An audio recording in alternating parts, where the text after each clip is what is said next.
Okay, we do have the lieutenant and Jessica Benham here. So let me share my screen.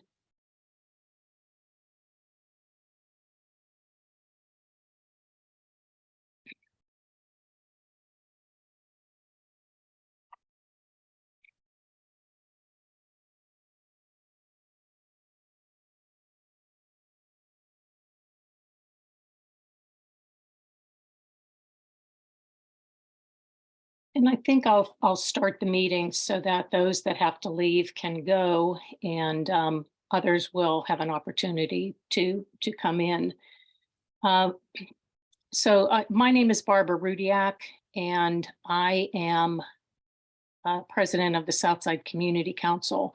I do want to start by saying that we went back and forth as board members, thinking that maybe this should be a meeting where we come together as we used to in the past. But I think one of the positive outcomes of the pandemic is that we do have Zoom. And when you think about it, is there a reason to go to a site and then for a meeting when all you're doing is sitting there, and you can engage as we can on Zoom?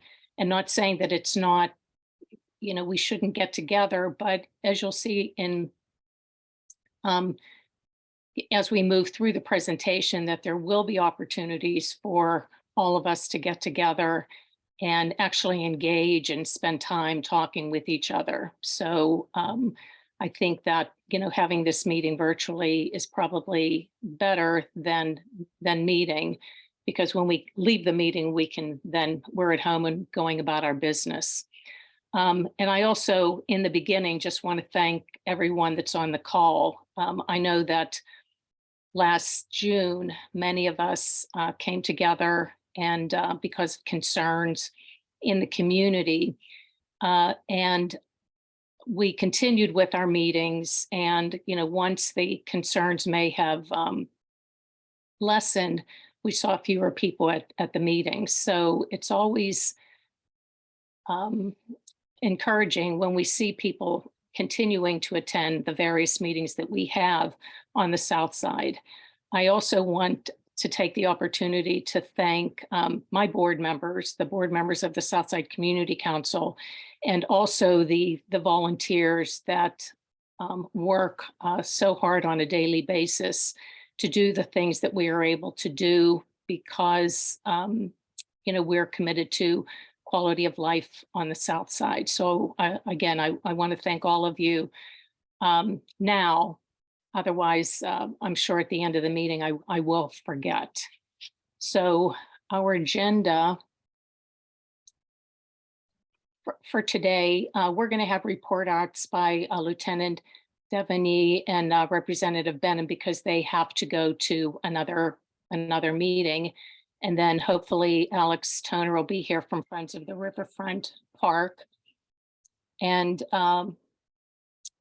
then Southside Community Action Network. Don Berman, Kitty Dawn is trying to get in and can't. So if you are able to work with him so that he can get in and present, it would be great. We're also going to talk about the branding of the South Side that Community Council has been working on, and a review of the 2023 safety plan for East Carson Street, so that we all have an enjoyable spring and summer here on the South Side. And then we'll have other report outs. So I'm not sure if Alex, oh, I'm sorry, I went right past the lieutenant and Representative Benham. So I can stop sharing my screen so that the two of them can talk with us and see us. Sorry, guys. No problem. Hello, everyone. I'm Alex Denvenyi. I'm the acting commander Zone 3 right now, if we haven't met at all yet. So I wanted to update. I'm getting ready to go into a Cub Scout meeting. I'm a volunteer Cub Scout leader, but I have about half an hour just to fill in everybody about. I know there were some questions about St. Patrick's Day weekend. as well as what we plan to do now that things are starting to warm up as far as the south side as well. So the weekend of the parade was actually probably the calmest event we've had in years. We had a total of 3 arrests and 2 non-traffic citations, like a summary arrest. Total of 5 arrests out of everything. The next weekend, the actual weekend of St. Pat, we were called to 2 parties, but we got them turned down quickly. No major issues. We didn't have to come back. The next weekend on actual St. Patrick's Day proper, we did have one issue with a party. It was shut down on one shift. It started up on another shift, had to be shut down again. They were likely Duquesne students, so we're working with Duquesne University. They're going to address that. There was 3 other parties that we had to go to. They shut down and they quieted everything down immediately after the first call. No more issues on that. We end up having 3 non-traffic citations and 1 physical arrest out of that whole weekend. And I reached out to the Special Deployment Division. Between, especially parade weekend, they had the most, but they wrote almost 40 parking tickets and towed over 20 vehicles. So as far as things were concerned, that was probably the most well-behaved everyone has been down there in a long time. So some of my guys were complaining there were so many porta-johns they couldn't even get people for using the bathroom out in the streets as we have in previous years. So they couldn't even stop people for that. So as far as Southside in the summer, starting in mid-April, we are bringing back saturation patrols. Typically right now, what we do is on the busiest weekends, Fridays and Saturdays, we'll take several officers from the zone and have them work exclusively down on Carson Street. That works when it's pretty quiet, but we definitely will need some more officers once it starts getting a little bit warmer. So what we're doing is we're putting out through, as a secondary employment detail, officers can sign up to work it. They have in the past, so we feel like this will be successful. We'll have an additional 8 officers down there strictly assigned to foot patrol for the Carson Street corridor, the surrounding blocks, to help keep a lid on things. 1 vehicle will always be visible as well, patrolling up and down Carson Street. As it starts getting later, they throw the lights on so everybody sees they're coming, knows that the police are around, and usually by that point start heading to their cars, start going home. Hopefully is what the idea behind that. So that's our general. Oh, and when school lets out, well, we might as well cover this. We were talking about this as well. Now with community events coming out, different summer programs, the pools and parks being open in full swing, we do have officers assigned to specific neighborhoods. Those officers are going to be assigned to and encouraged, check out the parks, check out the pools in their neighborhoods, go to these summer programs, reach out to the different people doing it, start walking around, especially on nicer days. So hopefully to get more community outreach, that way you can put a name to the face of the officers that are in that area, assigned to that area. And now the officer walking on the street, it's a lot easier to approach him, talk to him, trying to explain what's going on. I know some people are hesitant to call 911 for something. So having the officer right there might make it a lot easier to bring up some concerns or complaints, or even just to ask how they're doing, introduce yourself. So that would be all I really have. I don't know if anybody else has any kind of questions. You got me for a while. I'll definitely answer anything I can. If I don't know it, I'll find out. Thank you. Does anyone have if you have a question, just unmute yourself and ask it. If we have a conflict, just one person needs to give the other person an opportunity. Mike Clark, you have your hand raised. Yeah, hi. Nice to meet you. I haven't met you yet, but I'm on the board as well. I'm the vice president of the community council. I just wanted to ask where we stand with opening the Southside substation. We've talked about it for years. I heard the work has been moving very slowly, but are we going to have it for this summer possibly? I don't believe we're going to have it for this summer. I know originally they were talking about using the old number 3 station for that.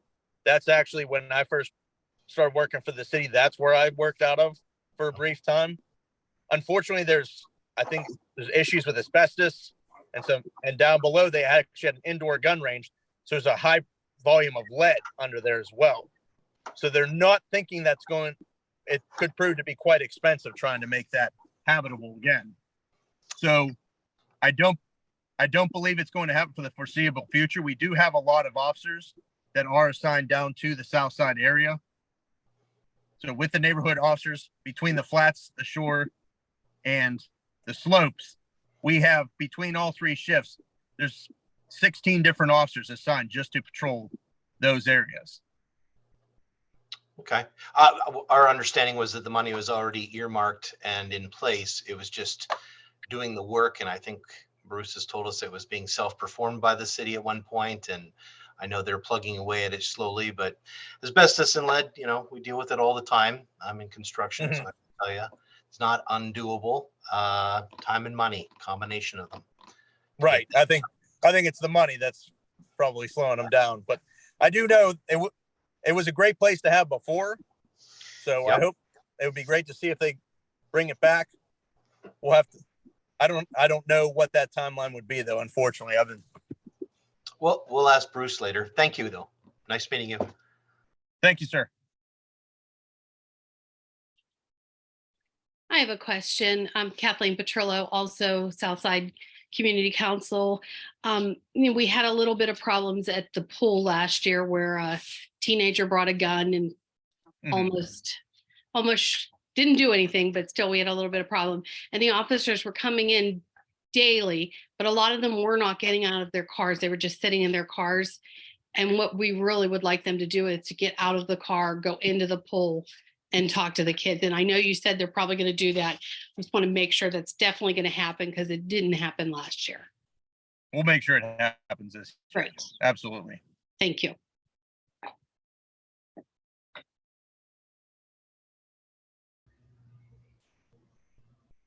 Now is your time. If you have anything to, Actually, I have something for Kathleen that maybe the commander should hear. Kathleen, I also know that the Southside kids often have events in the park near the pool, movies and that sort of thing. Are you the one, or I think the commander ought to know whether it's you or whether it's I've forgotten the name of the other woman. Claire. Yeah, either one. So we have a really good partnership. Claire is the head of Southside Kids, and Aaron Miller is the center director, and then Catherine Vargas is City Parks director. So if we have any cinemas in the park, that goes through City Parks, and I think you guys get a notification and you definitely have officers there. And it's nice because last year the officer actually came and sat and watched the movie with us. So it's pretty cool. But they do have like a water carnival once a month. It's on a Friday at the pool, and the lifeguards and all the kids get together and they have like food and all this stuff. So, I mean, I can definitely let you know whenever those things happen. We will have like stuff around the garden. We have a community garden down there. So we will have different events for that. Great. Yeah. And I can email you everything and whenever something comes up, or Claire can. Absolutely. I'll put my email in the chat here. Okay, great. Let's hopefully I can figure it out without shutting it down though. Maybe I'll try near the end. we'll make sure she gets it. Don't worry about Okay. it. Thank you. I was going to be impressed. So, but don't, we can get it to her. I would most likely end up hanging up on myself. So let's not do that. Any other questions?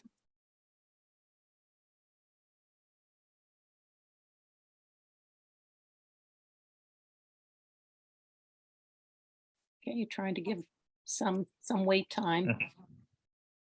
If not, then we'll move on to Representative Benham. So thank you, Lieutenant. Thank you, everyone. And if there's anything you feel I need to know about in the community, please send me an email. I'm still going to be the acting commander for a while. Lieutenant Mark Rush was it before, but we worked out he would actually prefer. We talked it out. I actually kind of enjoy the challenge. We'll put it that way. I like it. So I will still be doing it for the indeterminate future. So please reach out. Let me know anything important at all. Just to introduce yourself. Gets boring up in the office sometimes. So a face-to-face meeting, I wouldn't mind either. All right. Yeah. Two other things, Commander, before you Thank go. Saturday, April 15th, we're having the Southside Spring Social at Vellum Yes. Brewery on Jane. And then the Jeff 22nd. Bauer, I think, was telling me about that. Yes. Yes. Yes. And then the 22nd is a bunch of things that are going on, the soup contest, a cleanup Yeah. with all, so you know all about all that stuff. Great. Well, I know about the soup contest, not the cleanup. So Okay, yeah, definitely make there'll sure be I a know about cleanup. that as well. We'll let you know. We'll let you know about all of those. Great. Okay. There's a lot in a lot of different areas, so we'll give it to you in writing so that you have it. Terrific. I know my wife was saying a lot of them looked fun, so we might end up down there ourselves. Great, great. Thank you. All right. Thank you very much. Okay, Everyone have a great night. enjoy. Thank you. Jessica. All right, thanks for having me and for understanding. The Carrot Community Council also has their meeting tonight, so I'm pulling double duty. So I appreciate you letting me go early. I think Barbara, you had asked me to talk about a couple different things that are happening in state government that are applicable to South Side. And the first is some of the legislation that's coming from the discussions that we had at the Nightlife and Public Safety Forum, the hearing that we had in February. My colleagues were all really impressed with how much passion and expertise our community has built. And so one of the pieces of legislation that has come out of that is it's public safety grants for liquor license saturated areas. And so the bill will go to House Liquor Control Committee. It would have to pass out of committee, then out of the House, then go to the state Senate, then eventually be signed by the governor. So long road ahead of us, but a lot of support from my colleagues so far. And essentially this bill acknowledges that there are higher costs associated with public safety in areas that have a lot of businesses with liquor licenses, just because of the number of people that tend to gather in those areas and at the time of night and all of those things. And so this bill creates a new grant opportunity for municipalities that has a bunch of different eligible use cases, including things like covering overtime for public safety personnel. It defines public safety personnel really broadly. So for example, like the Bureau of Fire Inspectors also could qualify, police would qualify, anything that we would think of as public safety personnel could fall under that, because the needs are generally quite broad in terms of what we need. Technology. So if you think about cameras or those public safety call buttons that people can press, that I think Oakland has some, but really technology, again, defined very broadly. So if it's technology that has some connection with public safety, it would be an eligible use. And then the last one was what one might think of as like gun violence intervention. So the city has a GVI program that has a number of components. And right now in state government, there is funding for gun violence prevention, but it's primarily targeted at nonprofits. So for example, there are a number of nonprofits that have received funding to do gun violence prevention work in South Pittsburgh. And I think that work is really important, but our municipalities are also doing that work and it's harder for them to get funding for it. So it's a grant program that would broadly help cover a lot of the related costs for municipalities associated with nightlife districts. And, really good conversation so far, like I said, with my colleagues, some, preliminary conversations with folks in the Senate. And I've had some conversation with members of the governor's administration about it. They seem interested, but a lot more work to do there. Speaking of the governor's administration and some things that I think are relevant to South Side, the governor did give his budget address and has presented his budget proposal to the General Assembly. A number of things in that proposal that I think are really key for South Side. He does have some funding for public safety broadly that's focused on officer recruitment and retention, among several other things as well. But I think also what was particularly of interest was the governor's focus on the problems that we're facing throughout the Commonwealth along our main streets. And certainly Carson Street is one of those, or we're seeing, struggle with attracting a bunch of different types of businesses so that we can have a healthy business district, struggles with public safety, with cleanliness, all of those things. So I'll be interested to see how those conversations continue to progress as we move toward June, which is when we'll ultimately pass the budget. But I think some really encouraging things that the governor was focused on the issues that I would say really impact us, not just in Southside, but throughout the rest of my district as well. Something else that I think is a state program that folks are hearing a lot about is the whole home repairs funding. So this is funding that we passed actually in the budget last year, but because it's a new state program, it takes a while for that to get going. And so the state passed the funding, and the funding is going to be dispersed to the counties, basically, to distribute it. In Allegheny County, Action Housing is going to be the entity that will be running the application. That application is not yet live, but Action Housing has a page on their website that folks can keep an eye on. And if people are particularly interested in it, you can always feel free to reach out to me. I'm keeping a list of folks who I'm going to email as soon as that application goes live. So if you want your name on that list, make sure to shoot me an email or call the office to make sure that you are on it. But it is grants for eligible homeowners and small landlords of $50,000. For the landlord, it's a forgivable loan. For the homeowner, it's a grant. And it is intended to do repairs to the home that are focused on habitability, making like utility friendly upgrades and accessibility. And you have to be, for the homeowners, you have to be at 80% of area median income. If you go to the page on Action Housing's website, it'll break down for you exactly what the numbers are on that by household size. And for the landlords, you just have to be maintaining, there's a long list, but basically you just have to have a very small number of properties. You have to maintain affordability, a number of other requirements as well for landlords to be eligible for that loan forgiveness.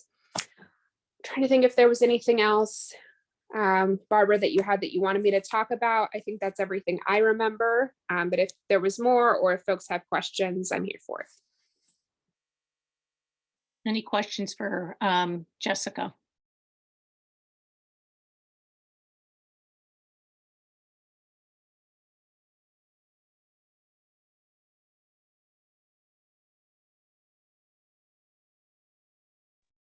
Actually, this is Berman. I had one quick question. So, Jessica, when you were talking about monies being allotted for to fight gun violence and things of that nature, were there any kind of specific ideas in terms of how that money would be used and in what kind of programs? Sure. So the money that was allocated already in South Pittsburgh, there was about $8 million, and it was going to a variety of different programs. So there was one, for example, that's going to be in Carrick High School and Brashear High School that's focused on mentoring young boys and helping connect them with career opportunities and educational opportunities to try to reach our young people. Because so often what we're seeing right now is young people who don't feel like they have hope for the future or a lot of opportunity, and are instead turning to the streets and ultimately to violence instead. So that was one.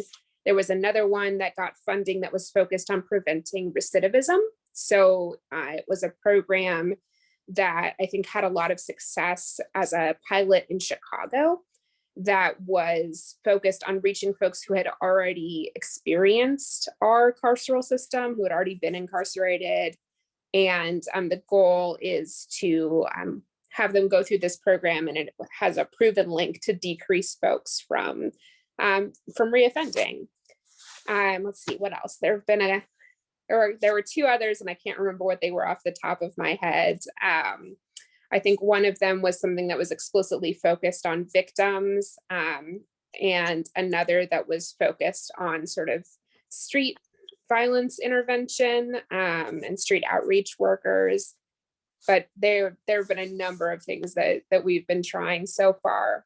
For the grant program that we're proposing in my new legislation, it would specifically go to municipalities. So the city of Pittsburgh runs a GBI program and has staff that's focused on preventing gun violence before it happens. And I think that so often when the focus is solely on what community organizations are doing, and we're not targeting supporting our municipalities in what we're doing, we're missing a really crucial opportunity for collaboration. So that would be an eligible use case for that new grant program. My expectation is probably, at least initially, that our municipalities are going to use that grant program to fund overtime hours for public safety officers and for technology, and that probably the violence intervention piece is going to be the last piece of that puzzle that gets much attention, just because the need in those other two areas is so crucial. But I didn't want it to be something that was forgotten or left out as a possibility. Great. Thank you so much. Appreciate that. Absolutely.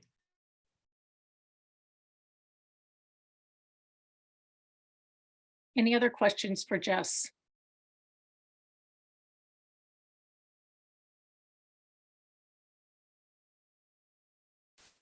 Okay, if not, Jess, thank you. You can head off to your next meeting. And so I'm going to share my screen for another moment.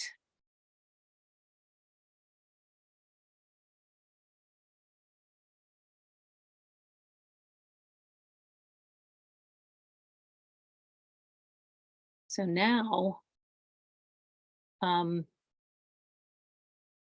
now we can go to Alex who is with Friends of the Riverfront.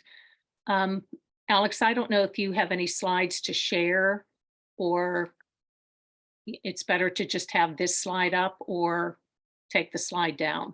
That slide is great, Barb. Thank you. Okay. Well, and thank you for inviting me tonight. I appreciate you having me, and I appreciate the community giving me a little bit of time. As Barb mentioned, my name is Alex Toner. I'm the Trail Stewardship Program Manager with Friends of the Riverfront.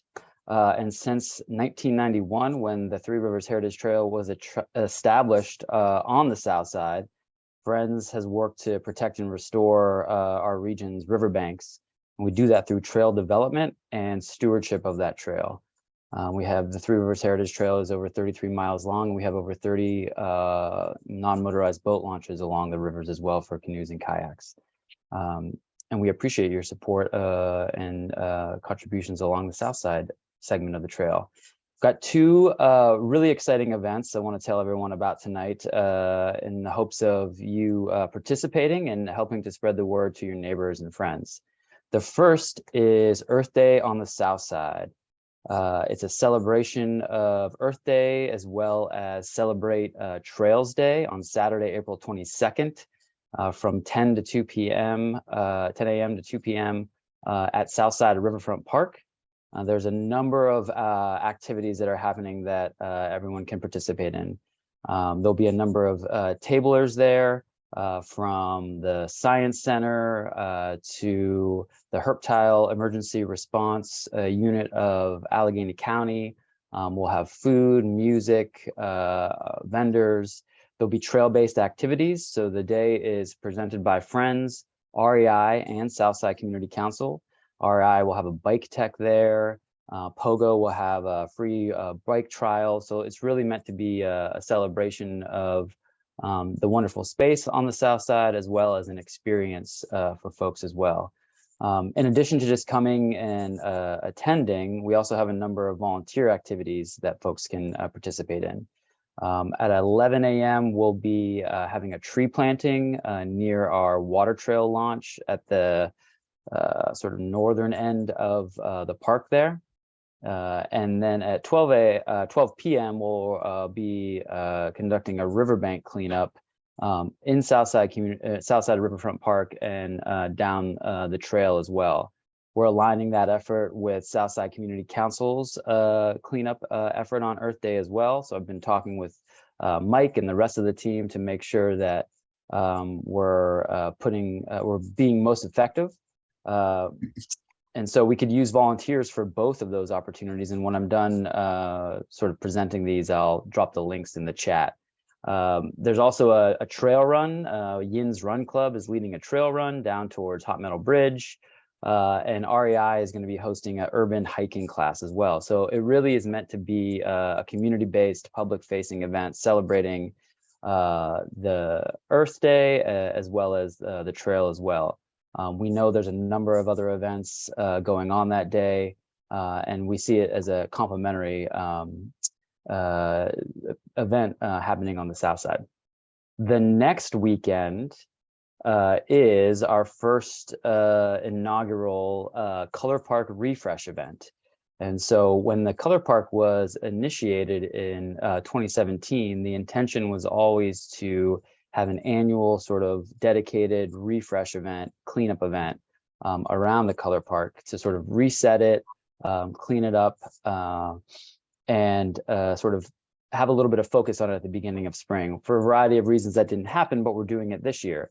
And so from April 27th through April 29th, there's a number of public events that we'll be having, or people can participate in that. So on Thursday, April 27th, I'm trying to recruit some volunteers, hopefully some of you will come down and help to start prepping the site, cleaning up litter, starting to prep sort of that vegetative area where the trees are growing, potentially removing some assets there, like some of our interpretive signs that are getting painted over and might not have the best use there anymore, really getting it set up for the following 2 days. On Friday, the 28th, I have a group of corporate volunteers who are coming down to help us repaint the area inside the Color Park. We're going to be establishing some boundaries there. We'll try to control everything that spreads outside of those boundaries. I'm working with the DPW and the city to hopefully, outside of the eastern and western boundaries, like I mentioned, repaint the trail surface and really control the graffiti that has started to spread outside the Color Park, as well as other beautification projects around that area. And then on Saturday, the 29th, is the big public refresh, the public paint. So we're working with Southside Community Council, Studio AM and Baron Batch to invite the community, the neighbors, anyone to come down and sort of reset and actually paint the blocks again. If you remember in 2017, when it was established, there were sort of these flowing solid colors.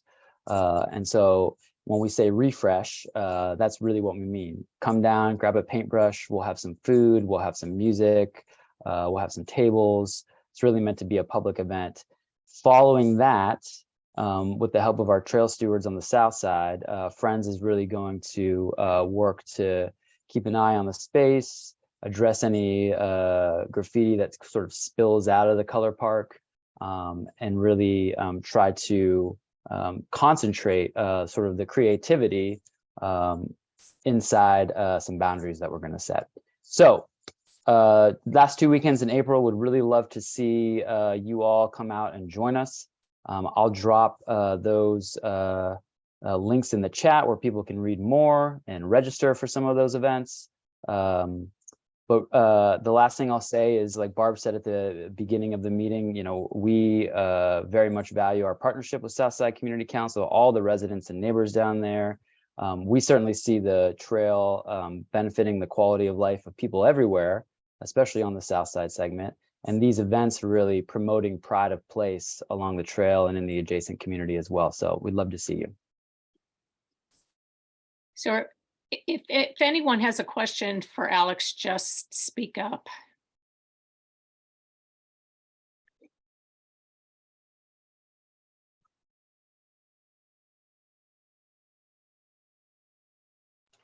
We're looking forward to it, Alex.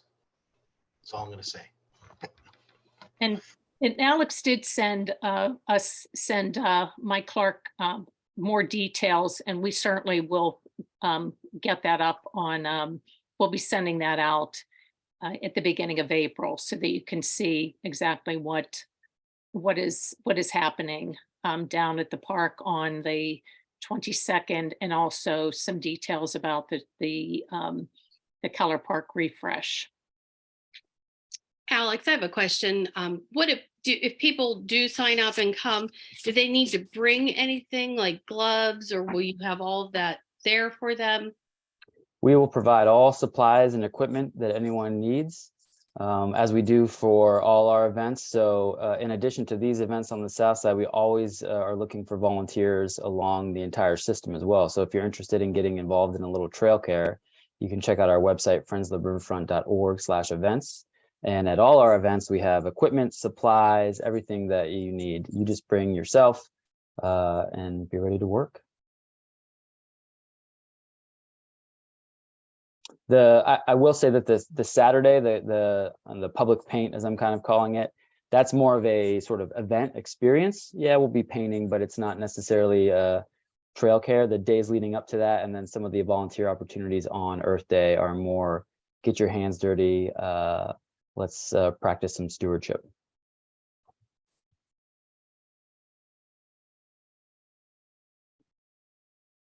I'm Alex at friendsoftheriverfront.org. If anyone does have questions about these events, that part of the trail, or any other part of the system, happy to meet with you, talk with you, go for a walk.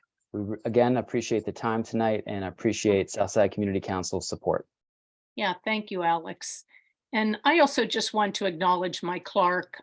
He really has taken on the trail in the park, and for years, I'm not sure how many years, but he has really, you know, when we have Duquesne students, when we have Pitt students working with us, you know, I think this weekend he had done some work on the trail, and he really just has taken that park and the trail under his wing, and has continues to work very hard to make it a place not only for Southsiders to spend their time, but also others in the city.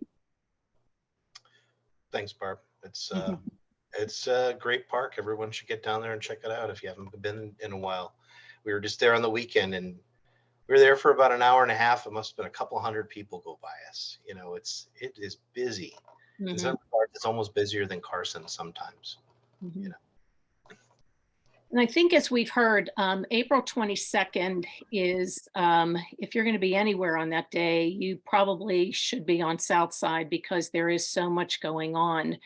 And in addition to what is happening at the Riverfront, we also will be experiencing the Southside Soup Contest.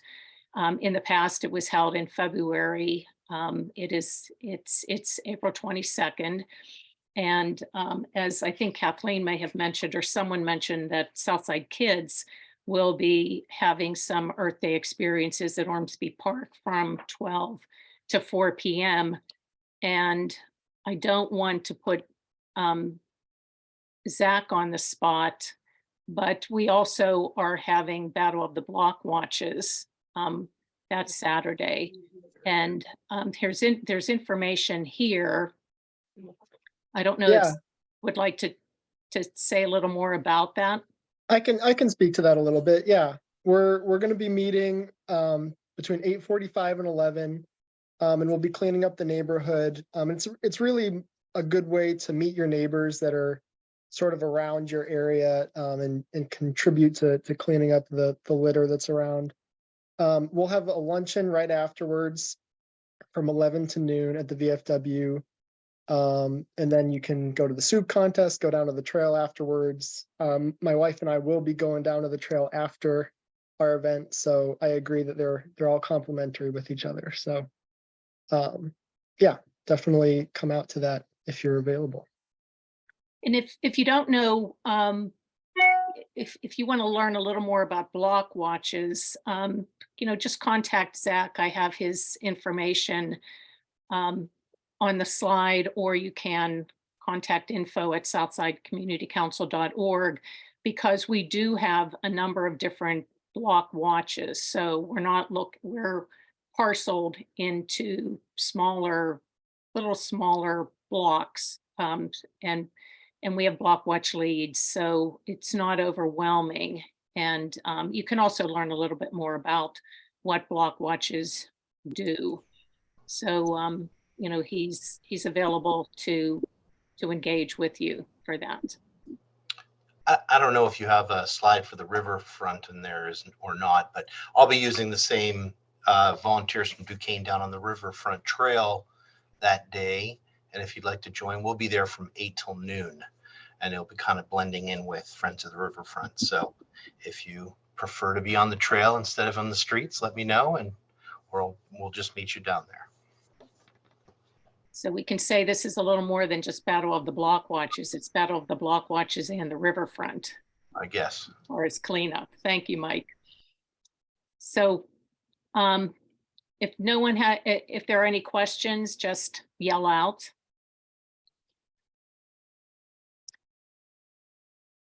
If not, I'd like, Don Berman is going to spend some time talking about Southside Community Action Network, and he'll give, he'll give background and a lot of information. But again, I just want to let everyone know that this slide would not be, the next two slides would not be here if it wasn't for the work that Dawn and Ro began back in maybe September, October. So publicly, I'd like to thank the two of them for all the work that they have done to get us to this point. So Dawn, it's all yours. Sure. Forgive me if I don't turn my camera on. I have my notes on my other monitor. I kind of look like I have some kind of personality disorder, so I can turn it on afterward if you like. Well, I have the slide on, so we're looking at that. Perfect. All right, so, just a brief history of how we got here. So, and for some of you, this is going to be redundant, but I know there's a lot of new people on. Last summer, I mean, there was just, all the hubbub about the violence on Carson Street, the mayor's meeting where, 500 people showed up either virtually or in person. It really was a tremendous amount of energy that we really, I think we all felt at the time. After that meeting, there was another meeting at Carson City Saloon that I attended. It's a smaller meeting, but it was really a lot of earnest people. And I was sitting next to some bar owners and bar managers, and it was really kind of a turn the light on moment for me, where I realized that, it wasn't an us versus them scenario. We really all were in the same boat, wanting the same thing. At that meeting, someone suggested asset-based community development. At that point, I don't think we even were sure how to spell it, but short is ABCD. So, through a couple of twists and turns, we started to take a look at what that was and volunteered to lead what's become Southside Community Action Network. So what we did is we reached out and found a great resource. His name is Mike Green. He's kind of wrote the training book on asset-based community development. He volunteered to help us out, connected us with a company called Neighborhood Connections in Cleveland, and a gentleman named Tom O'Brien. And Tom Tom's company, Neighborhood Connections, basically for communities like us, offered ABCD training and consulting and advisory services at no cost, which, considering we had no budget, that was a great price. So we went ahead and did that. So a little detail on what is asset-based community development. Well, it's an approach to community development that focuses on identifying and mobilizing the existing strengths and assets within a community to drive positive change. As opposed to starting with deficit-based approach and focusing on what the community's problems and needs are, ABCD emphasizes the resource, skills, and relationships that already exist within the community. And by discovering what people care enough about to act, community members can build upon these assets and work together to create sustainable solutions to strengthen their community. This approach is beneficial because it empowers community members and fosters a sense of ownership and agency over the development process, leading to more sustainable and effective outcomes. For those of you who are interested, that came from ChatGPT, for those of you who are in technology. But anyway, so what have we done? All right, so the first thing we did was put together a steering committee, Barbara, Katie, Jeff, Bob, Charlene, Jacky, and a couple others to kind of guide us. We didn't really know the community that well. We've only been here 5 years.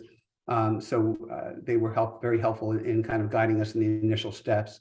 What we did is we created an elevator pitch and an interview guide to go out and find core group members. That was the task we were given. Find, respected leaders in the community and a diverse group of folks, who care about the community to create a core group of people to help run and guide this organization. We interviewed over 40 people, community members and business people alike, to recruit that core group members. And the goal of recruiting these members was to have them undergo the ABCD training, which we got from Neighborhood Connections. So we did engage 20 members, core group members, and all agreed to attend the training. All right. So Tom O'Brien delivered the ABCD training. The first one was was in December, as I've been told, too close to Christmas, but we managed to get through it anyway. And we did 3 on-site training sessions and 3 Zoom sessions since. We're really getting to the. I was laughing at you. I'm sorry. Somebody should mute it. I was taking a drink, so I could see how it might have sounded weird. If I think it's Joanne, is it? There we go. Anyway, where was I? So, we've gone through our ABCD training. We were invited to a neighbor night, and neighbor night is really kind of, it's the interface between the asset-based community development organization and the community. It's how you pull the community in. So it's really a critical factor in this thing. So, and I think we were all kind of a little bit nervous about how that all worked. So Tom O'Brien, who runs a number of these organizations in Cleveland, invited us to go up there. A bunch of us went up there, and I think it really kind of turned the light on for how this is all supposed to work. And then the next step we did is we actually had our own kind of, I don't want to call it a mock neighbor night. It was kind of a real neighbor night, but we had it with a small controllable group. We had that on March 25th at Coro Pittsburgh. And I think that went very well. I know some of you attended that. Right. So also along the way, what we did is we developed a community organizer job description, and in conjunction with Coro Pittsburgh, Public Allies, and with the financial help of the Southside Community Council, we engaged a full-time community organizer, Jade Sabajo, who is being trained in ABCD and helping to facilitate our outreach into the community. During our training, we created an asset map of the community, which was really an eye-opening activity. When you realize all the assets that this community has, it's really quite stunning. We created also through this process a Southside Community Action Network narrative, which is kind of our why. It's a little bit bigger than a mission statement, but it's about kind of what we're about, what we're trying to do. And right now where we are is we're committed to complete our training and bring out our progress into the community on April 18th at our first public event, our neighbor night, which is from 6 to 9 p.m. at the Market House on April 18th.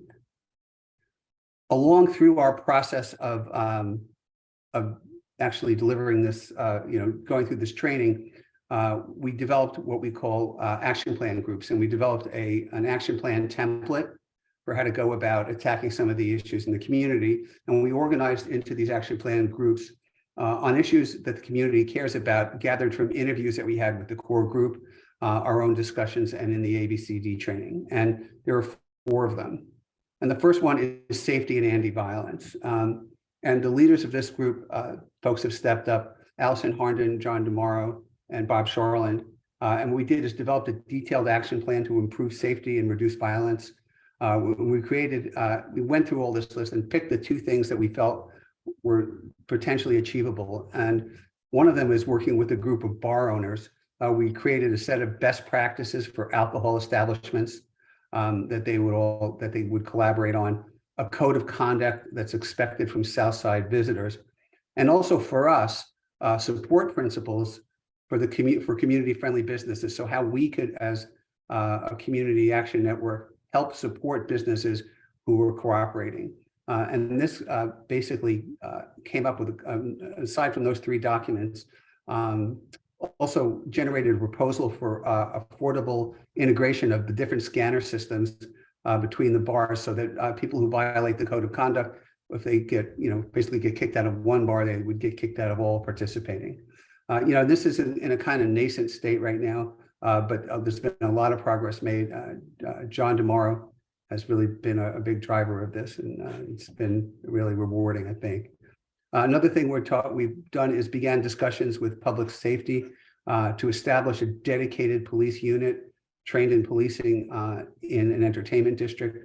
This is something that has been successful in the past, and I understand there's some traction there. The next action group was it's called Fund and Engage Paid Staff to Manage Southside Business District. Ed John recently stepped up to manage this group, and it's in its kind of beginning phases, but there was a conference call with a planning and design consultant to get an overview of what's required to, for a NID or a bid or other means of funding paid Carson Street staff. Letters were sent to vacant property owners. Ed John and Barbara worked together to create kind of initial understanding of how the Community Council and the Community Action Network can coordinate cultivation and solicitation approaches to Samara Road, McKnight Realty, and others. Ed's got a lot of experience in fundraising at United Way and has been a great asset here. He helped develop an initial Southside Community Action Network budget that has been developed, forecasting expenses and funding needs. And also worked closely with Kitty to develop a letter of intent that has been submitted to the Birmingham Foundation for operational support for the Southside Community Action Network. And also we did some initial outreach to Duquesne for some interns to help with the research that's going to be needed for that type of fundraising. The next group, Changing the Southside Narrative. This is led by Cassandra Dixon, who's just done a fabulous job on this, and there's really been a lot of progress. I summarized this to a couple bullet points that probably don't give it justice, but what they're doing is working to provide media training for those who publicly represent the neighborhood in coordination with some resources at Duquesne. Make contact with media to establish working relationships, determine the best way to create or improve a community newsletter to reflect what the Community Action Network is doing, and also increase social media output to increase that positive narrative. The last group is called Business Friendly Events. It was again, someone stepped up recently to lead this group, Lee Rutledge. He also has done a great job. Again, it's in its beginning phases. It generated a list of existing Southside events and discussed the benefits to businesses, residents, and visitors. They generated a list of ideas for additional events that would complement existing Southside activities and rank them on several different dimensions to try and figure out which direction to go in. Prioritize 3 of these events, ideas to entice new residents with passions and willingness to organize these events. And the plan is to expand participant in that group in our first public neighbor night to pull people in to help plan these events. The idea is overall to make the Southside an attractive place. I mean, things like the soup contest and a lot of things that we're already doing to kind of create a unified view to all of these things, as well as develop some of our own events for fundraising and to pull people from outside into the business district to make the business district attractive to a more diverse and varied set of businesses. All right, so I mean, that's kind of where we are right now. I just want to take a couple minutes to really thank some people who have just been done an unbelievable amount of work. Alla Villafana, we call it our execution team. Maybe it's a rather unfortunate name, but Alla Villafana has done a tremendous amount of work on the brochure and on the technology side of things, and it's been really invaluable. Rosemary Berman has also really been putting in a ton of time. Sarah Bowl from Coro Pittsburgh has kind of been almost a de facto team member, helping us get a lot of these things accomplished. And our community organizer, Jade Sabajo.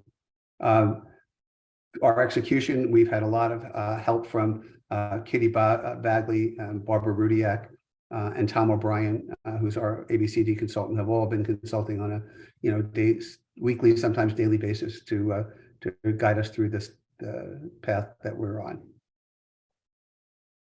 Thanks, Barbara. Yeah, and then, I have a slide that is somewhat small, but please mark your calendars for April 18th.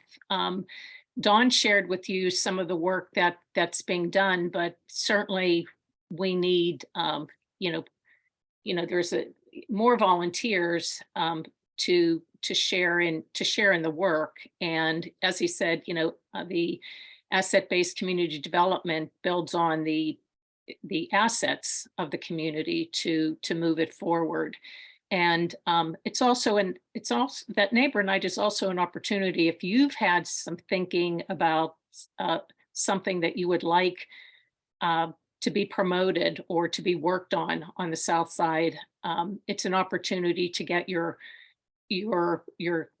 thoughts out, and because there might be others at the meeting who also would like to move forward with what it is that you were thinking.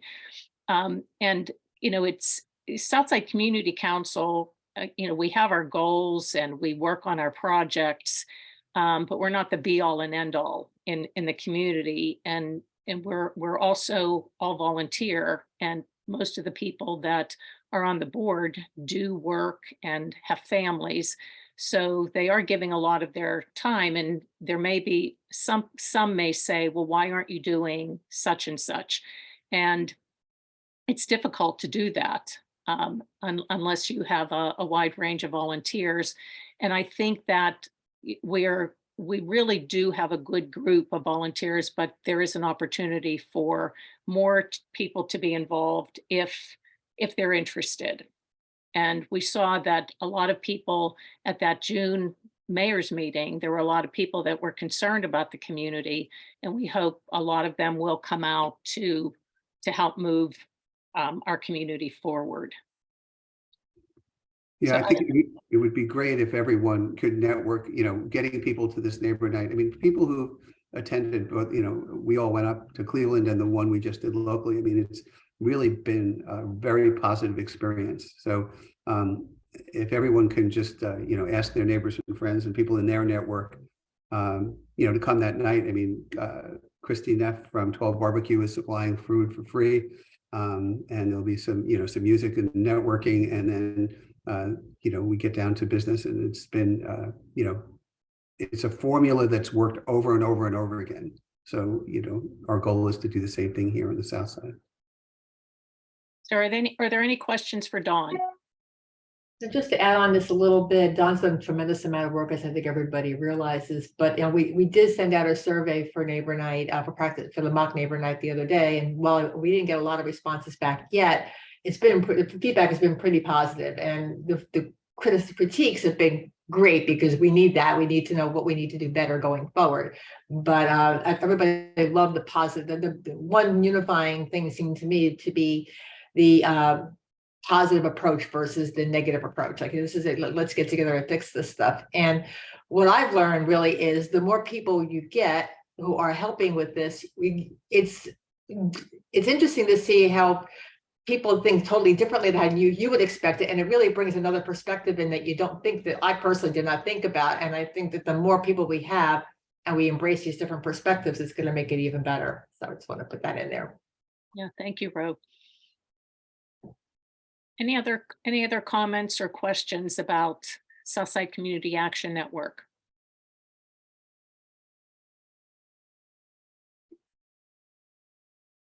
Okay, and once again, thanks to Dawn and Ro, because it's amazing to see the work that has been done, and also everyone that's been a part of it so far. So we look forward to seeing everybody on April 18th.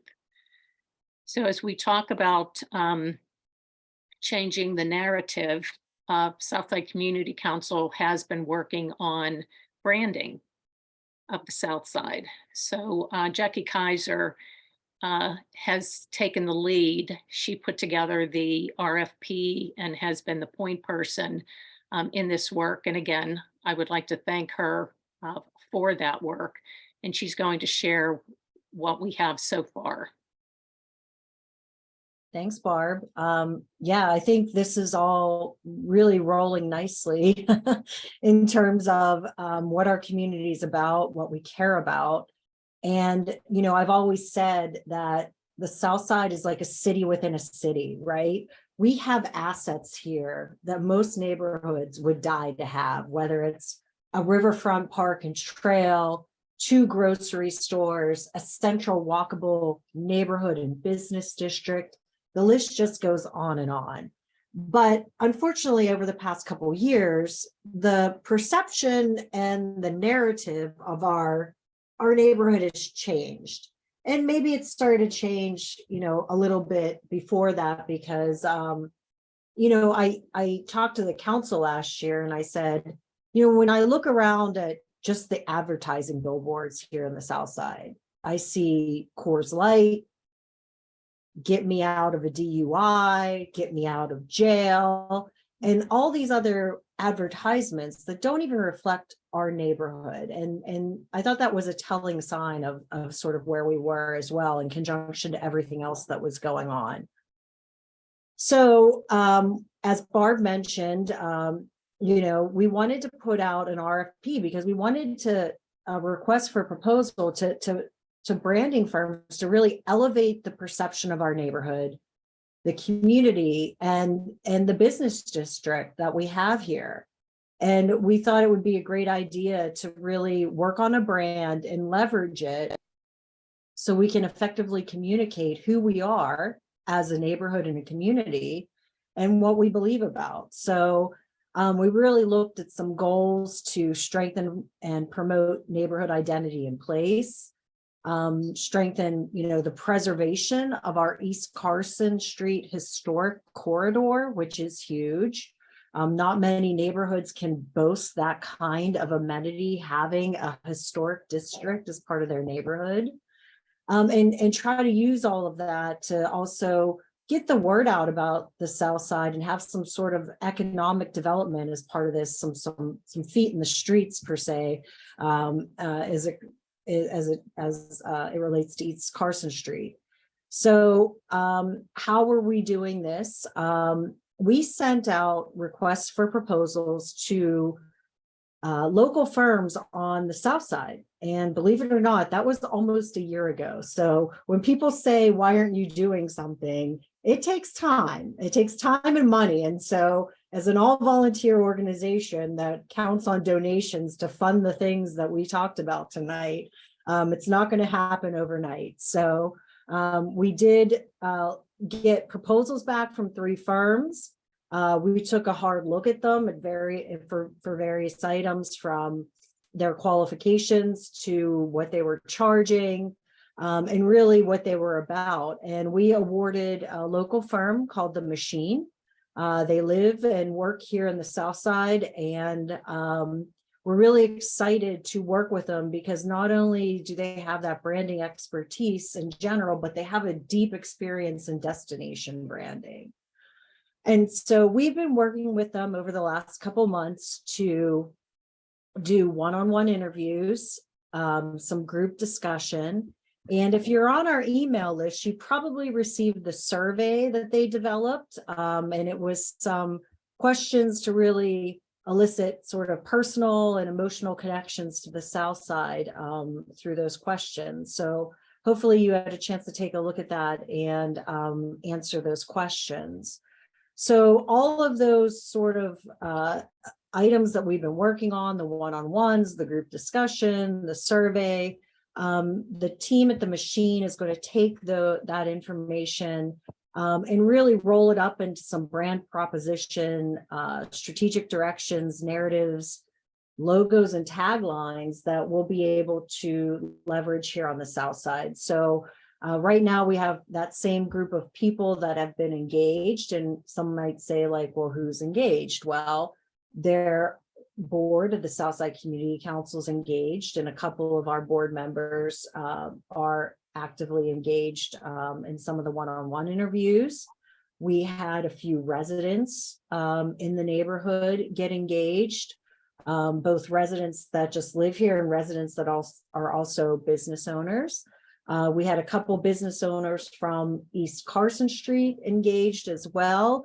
The chamber was also engaged. So we talked to a lot of stakeholders as part of this. So it wasn't really done in silos, and we sent out information in our newsletter about this project, and received even feedback from that of people that said, hey, I want to be part of this, and they've been part of it. So our goal is this summer to deliver that final brand proposition and strategic direction on the South Side neighborhood. So I see that our branding team is on the phone because they're also residents here on the South Side. So I hope that they're just as excited as we are, and I think they are, and hopefully you are all as well. So any questions I can answer, I'd be happy to do that.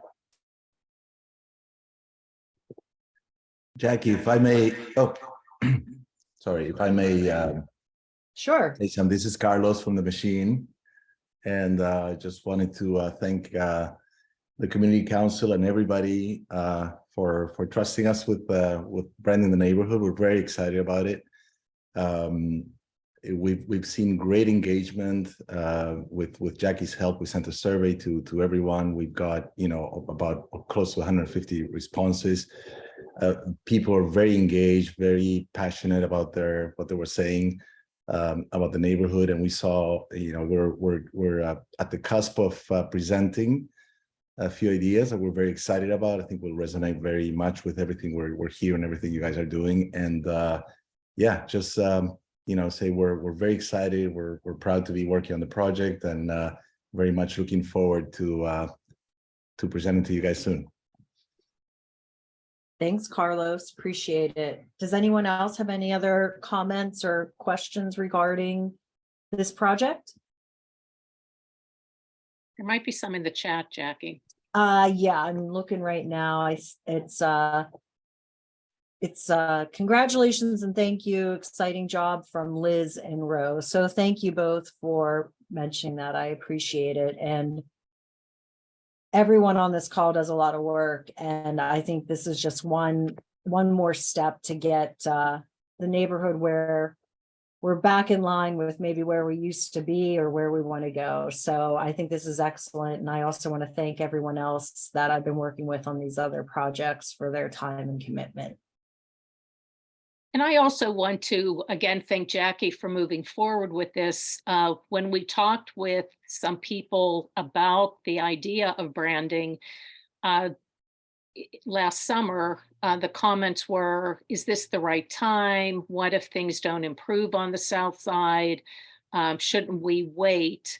And I think it goes against what Dawn was sharing with the ABCD process, that we have so many assets here and we get pulled down by what we allow others to think about us, even ourselves, what we allow ourselves to drown in. And we need to, when you think about what we've been talking about throughout this presentation or in this meeting, there is so much here to that we should be proud of and that we need to be promoting. And so the fact that we're going to be able, probably, could very well be at our September general meeting, share the the branding and then move forward with it. So again, Jacky really felt strongly this, I don't care what anyone thinks, this is the right time to do it. And then followed through with the RFP and did everything that needed to be done in order to get us where we are now. So I hope you all agree. Jacky, a quick question. Are you connected with Cassandra at all as part of changing the narrative? Because I think that this really plays into what the work that her group is doing. I'm actually in that group, Ro. Oh, there you go. Okay. I didn't realize that. The stars have aligned. I forget who's in what group, so sorry about that. Okay, if there are no other questions, I don't want to say this has been the that we are now coming up to the main event, because I think our previous presenters and the information has been wonderful. But we wanted, again, before, we're in the middle of end of March, and we have concerns. And I first want to also say thanks to the mayor's office, the Department of Public Safety, and the police for beginning our meetings last June and continuing with us throughout the summer and into the fall, and staying connected with us. I think I also want to thank Bruce Kraus, because he was very much our liaison between the mayor's office and public safety and the police throughout the summer, and continues to be. So, Rebecca, I don't know if you have any slides of your own, or you want this to stay up, or I can stop sharing. You can leave this up.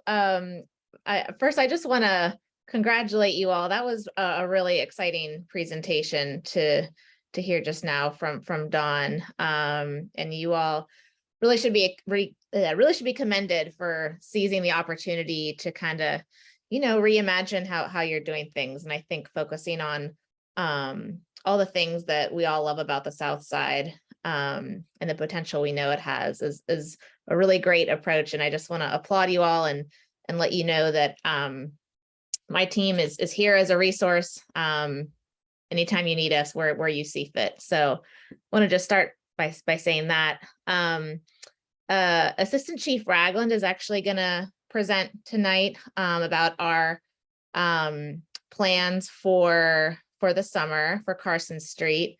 So I don't want to steal his thunder, but I am going to just go slightly off topic for just a moment and let you all know that I'm gonna, since there's so many of you here tonight, I'm gonna drop in the chat 2 things that we're really working hard to get the word out about right now, both related to kids. So if you have kids or know kids or have neighbors with kids, or young adults, really, they're older kids, please share these 2 opportunities that I'm putting in the chat. One, it's that time of year again where we're making the call to lifeguards. As you all know, our ability to, the number of lifeguards we successfully recruit is directly related to the number of pools that we're able to open. And we know that pools are such a valuable asset for keeping kids busy in productive ways all summer. So please share the flyer. We're able to offer a pretty competitive wage for lifeguards this year. It's between $16 and $19 an hour. And then the other thing is Learn and Earn. So for those of you who aren't familiar, Learn and Earn is a partnership the city has with the county and with a large youth serving organization called Partner for Work, where folks all across the city offer paid career exploration opportunities for young adults to keep them busy throughout the summer, but also give them really valuable skills to use in their future, whether they go straight into the workforce or they go to college. So please share those with your friends, your neighbors, your email lists. We really want to continue our focus on uplifting the young people in our city. So with that, I'm going to hand things over to our acting assistant chief, Chris Ragland. Thanks, Rebecca. I'm going to try and share my screen. Okay. And we'll see how that works, and if it doesn't, then oh my, we may have some problems. But is that coming up or no? No, did you hit share? I think Joyce has to give privilege to share screen. That should be enabled. Dr. Rudy, I can share her screen, so everybody else should be able to. Okay. So you have to, do you have it on your, like, I'm giving these directions like I know what I'm doing. If you have it up and you can see it when it's when you hit share your screen, and then at the bottom right, it says share. You have to hit hit the, whatever you want shared and then. And, well, but we may be working here. Hold on here.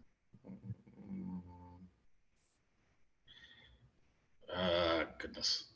All right, that's not going to work. But I had a nice little presentation, but we're gonna go without that. If you move your mouse down to the bottom, you'll see it says share screen with it. Yeah, it's popping up, but the PowerPoint isn't popping into that window for some reason. So let me show you what do you see that? Yes. Okay. What you have to do is you have to click on what it is that you want and then go down here where it says share and then hit that. And then it'll pop up. The first one is just your screen. It'll show whatever you're looking at.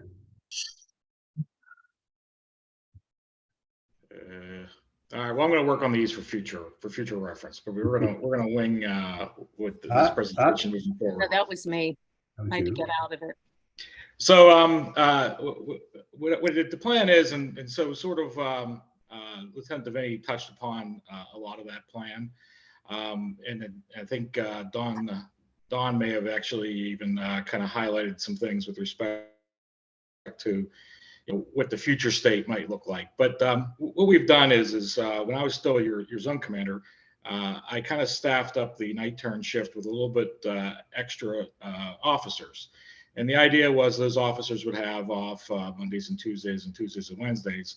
And so they would be available like the Thursday, Friday, Saturday, Sunday to address a lot of Carson Street. So you have about 8 officers that are pretty much dedicated from the night turn shift to Carson Street during those times and those days. So from the night shift, about 2,300 hours to 700 hours, you have about 8 officers.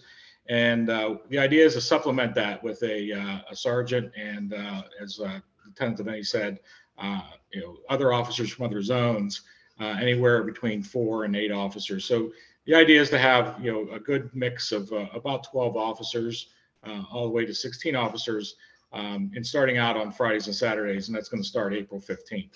And what we want to accomplish there is we really want to get the idea of the same officers in the same areas, kind of getting to know what goes on in those blocks, what's the baseline in those blocks, what the societal norms are in those blocks, and kind of determining when activity kind of happens outside of those societal norms and baselines, and you really work to problem solve and take some action. That could be anywhere from kind of enforcement to some other creative avenues. Councilman Kraus has been instrumental in kind of not waiting for places to become problems. He has taken a very proactive approach, doing research for people who want to open nighttime establishments in the Carson Street corridor, and those that have a history of some problematicness in a lot of our areas. He's been very, like I said, proactive in having conversations with them, telling them the activity that you may have condoned in certain other areas or you were part of is certainly not welcome here on the south side. And so what this is like I said, it's officers in the same geographic blocks, working with parking authority to address the parking lots and enforce those that have sometimes become a little bit problematic with the end of enforcement at midnight. So we extend that enforcement out to 4 a.m.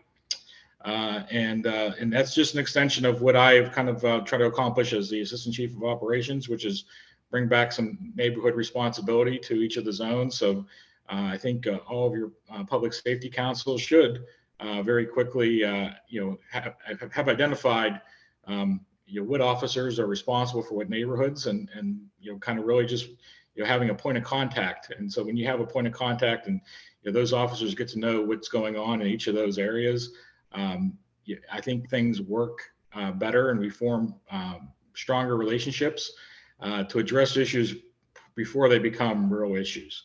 And so that's in a nutshell, like what our expectations are going forward on with a safety plan for the summer.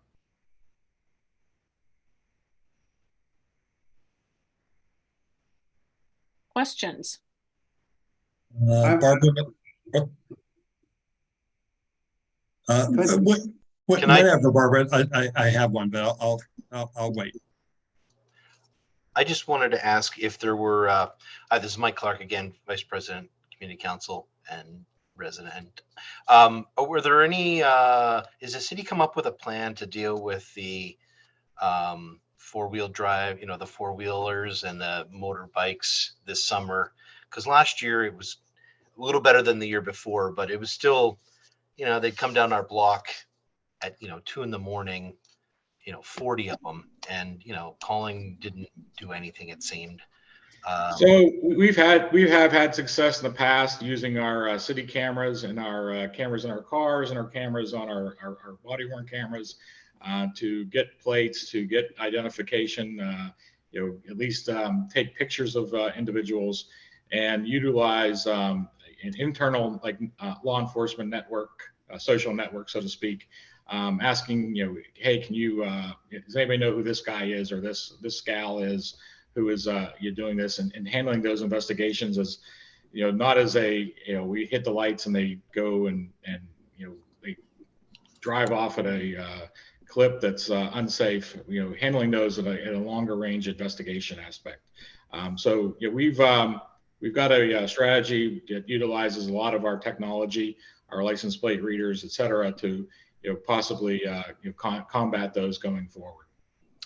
There's actually a lot of them don't have license plates. They're just recreational vehicles, unlicensed. Yeah, that's the challenge there. But anyways, I appreciate the effort. Mike, do you want to share what you had done one year when you were at Double Wide and there was a group of them at the... Yeah, they're meeting behind the dumpsters next to the Kogos. And I just happened to see one, and then two, and then three. And they were obviously waiting for others. And I called the commander at the time, Commander Dixon. And I just said, can you do anything about this? And she sent down some cops, and about 5 vehicles showed up and got about 3 of them, I think, and about 4 others scrammed. But yeah, they were very successful at that time doing that. They had them all towed and impounded, and I guess that's what we can hope for. But I got the feeling that it doesn't happen very often because they're constantly on the move and they're always meeting in places that are they're not staying still, and you can't really do that. So, but I encourage anyone who sees them stopped, taking a break, get on the horn. We do utilize our intelligence, detectives. A lot of times they will advertise where they're going to be, and so we're able to be in that same area as well. But again, it is a very challenging aspect for us, and we don't always win, so to speak. Right. Appreciate the effort. Thank you. I had a question. And Bruce, thanks for all the work that you do. I mean, I think that's really great. As far as I really appreciate the idea of the dedicated staff, the dedicated crew on Carson Street. That's really sounds like it would be really phenomenal. Is there any special training that people get to deal with working in an entertainment district? I mean, it's not this. I don't think it's the same as perhaps another area. No, we've certainly sent individuals to the hospitality conference in the past. We're currently looking at a couple different models. I think Washington D.C. has one that is somewhat successful. But you do bring up an excellent point about some enhanced training, because again, we're dealing with a lot of individuals that are intoxicated. That area is has a lot of our uses of force, because again, intoxicated people don't always listen to commands and are combative, et cetera. So there's a lot of factors that go into that, and I appreciate you bringing that up, and that is something that we're examining. And just one more question. I know that, and I may not be asking the right person this, but the whole concept of at one point at 2 a.m. in the morning where everyone dumps out onto Carson Street. In some of the discussions we've been having, you know, they talk about like New York City, where the bar closings are later and people kind of filter out over a period of time as opposed to all being dumped out at the same time. I mean, do you think that that's a big contributor to some of the violence, and that may be an avenue that should be pursued, whether it's by you or others? I wouldn't be able to tell you and give you an answer for that. Okay. Barbara, may I jump in? Yeah, one comment that I do want to make, well, two comments. You know, Chief Ragland, thank you for the work that you've done and we're doing in the short period of time that you were our zone commander, because I do feel that we were coming back to the kind of collaboration that we had when Commander Dixon was our commander, and I see that continuing now. We, at our meetings, we now have a police presence when that wasn't always the case.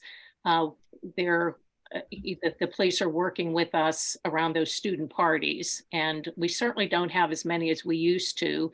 And again, word gets out that that things are, you know, that the police will be called. So I think we've been fortunate in that respect. I also want to say that when Commander Dixon and quite a few police officers went to, I remember Austin, Texas, and you had mentioned the RHI conference, and so they really benefited a lot from going, and I can say that they were sitting up front and taking notes and really participating as expected.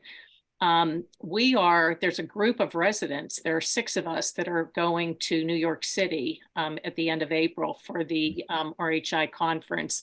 And, you know, we're spending our own money to do it, but it's really a beneficial experience. I've been to about maybe 4, this may be my 5th one.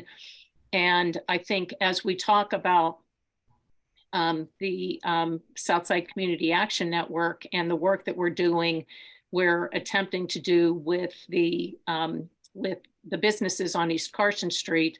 One of the things that our group will engage with others, others are having similar problems as we, and some of them are in the same boat as we are, where we're not sure what to do, but there are others that have really turned themselves around. And one way is you have to change your business model. If you have a business that attracts a clientele that you really are not interested in attracting, or even on East Carson Street, not even going into the bars, you have to think about, and again, it goes back to not always looking at who can help me, but what can I do to help myself? So we're working with, you know, there are 2 representatives right now, John DeMauro and Christy Neff, who are part of the Southside Community Action Network. And those of us that in the community that are going to New York, we hope to be able to bring back some new ideas that are being utilized in other cities with success. Great. Mm-hmm. So Bruce, you yeah, thanks, Barbara. Acting Chief Ragland, I just want to thank you for our conversation this week. We've had great success in the past, as you know, with having dedicated and purposely trained and deployed officers on East Carson Street in the past. I look forward to seeing that again. There's cost associated with that. You and I still will have the conversations around council's readiness and willingness to fund those additional initiatives.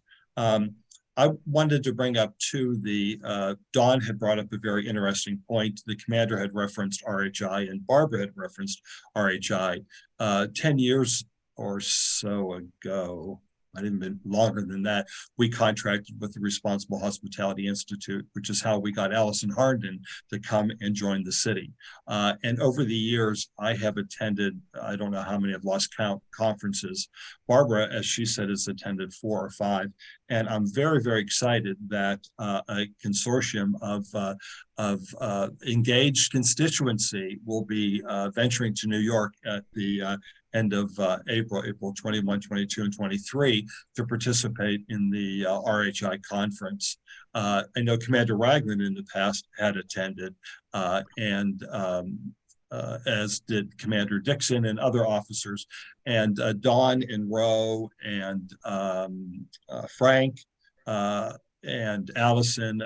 You will bring back an amazing wealth of knowledge and understanding as to how other cities that are faced with exactly the same kinds of challenges that we have, and how they purposefully deploy policy practices, principles, and procedures as a precursor to adding police. And Commander Ragland and I had this conversation this week as well too.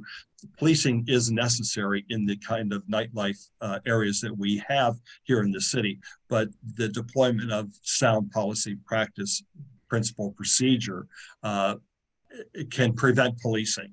And that is one of the things I think you'll take back from this, Don and Roe, when you go to New York. The question about everybody being discharged at 2 o'clock is under state law. We have been advocating for a change in that state law for the better part of 10 years now, if not longer. And the only way any kind of staggered closing can take place is if state law, who issues state-issued alcohol licenses, can deem it permissible for alcohol licenses to close at different hours so that crowds are dispersed at different times to lessen the impact of 2,000, 2,500 people coming out on the street all at one time, trying to exit in an orderly manner, and then having police officers having to deal with that kind of a crowd, as the chief said, largely intoxicated, and how to manage that. So I'm excited that you guys are going, and I can't wait to hear what you have to say when you come back. I will not be attending this conference this year, and I'm doing that on purpose, being that I'll be exiting from the council seat, and Allison has been able to hire a new assistant in the Department of Nighttime Economy. His name is Brett. And he'll be joining the office very shortly. And I thought it would really be prudent to give up my seat and allow Brett to attend the RHI conference so that he can be baptized, if you will, in these kinds of approaches that other cities are taking. So I'm going to sponsor him out of the office with funding that I would have used for myself. We're going to use that for Brett to send him to the conference and wish for all the best for him. I have one quick question, Barbara, and I promise I'll stop for Rebecca. I've had a couple of constituents as of late ask me what the status of the Zone 3 police station is here on the South Side, this sort of offshoot of it, if you will. I know Council has funded, we have advocated strongly for it, have funded. We did put ARPA monies towards it, and I know we had some issues around supply chain and those kinds of things, but in terms of the future of the project, I'm at a loss to be able to answer constituents' questions. So since this is the public safety portion of the meeting, I don't mean to put you on the spot, but I'm hoping you can maybe share some where we are with that with constituents. Thank you, Councilman. Unfortunately, I don't have an answer on that, but I would certainly be willing to reach out to Deputy Mayor Pollack and Chief Frank to ask them for an update and get it back to you guys as soon as I hear back. Yeah, and I'd be happy to join that conversation too. Thank you very much. Appreciate it. Yeah, no problem. And I know that we heard from a restaurant owner in the 1700 block of East Carson, and that it expressed concern about and I think others, further down towards 10th Street were concerned about the horses that were put out, I guess at the beginning of the summer of last year.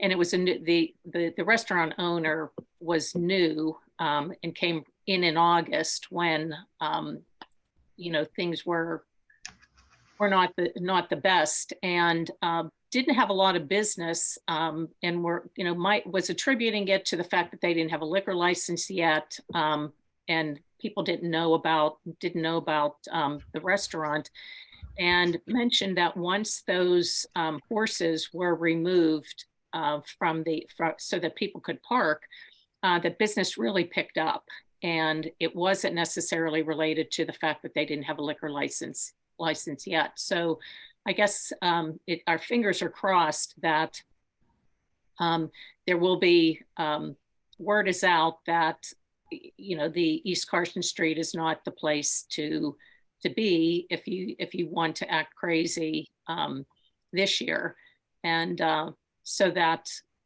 our businesses can continue to be successful. So Good. Don has his hand raised.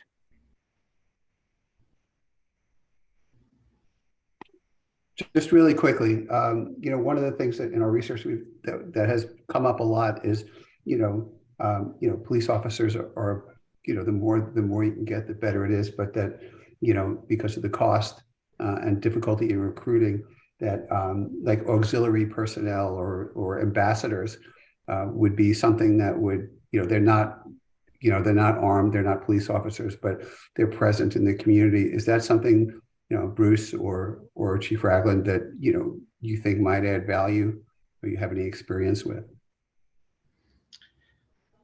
Do you want to take that, or you want me to take that? I'll take it. I think in terms of my role as a fiduciary agent for the city and my role in council, liability would be a big concern in hiring non-uniform citizenry to sort of patrol streets. Chief Ragland knows this. I think most and everybody that knows me, I really would advocate for preemptive, proactive, and preventative measures to be in place as a way to calm the need for excessive policing. We will always need police. It is an integral component to managing a nightlife area, if you will. But I think we have our best success by implementing good, sound practice, proven practice and policy in a preemptive manner to attract the kinds of crowds that we would like to see on East Carson, to help our business districts thrive, our real estate value increase, and all those wonderful things without having to overly police it. That has always been my strategy and will always remain my strategy. Don, I would just encourage you to kind of keep your eye on the initiative that's a similar initiative to what you just described that has only in the last couple weeks been launched downtown. Public safety ambassadors who are going to be kind of, working in complementary to the police to assist the police in some kind of targeted focus areas, like more in a social services capacity. But that's very new, and I think we're all really excited to see how it goes, and hopefully it'll inform some best practices that may or may not be able to be applied in other neighborhoods. Thanks, Rebecca. Thanks. Yeah. Ro, you have a question?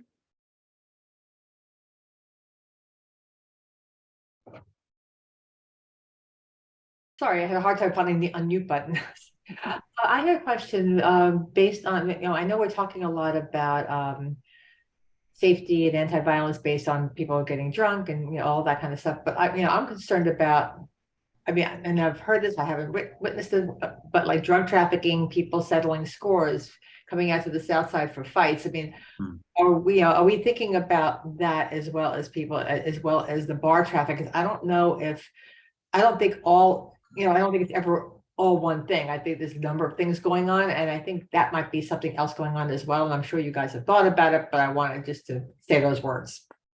No, that's an excellent point. The South Side is a gathering space for people from all areas of Pittsburgh and outside of Pittsburgh.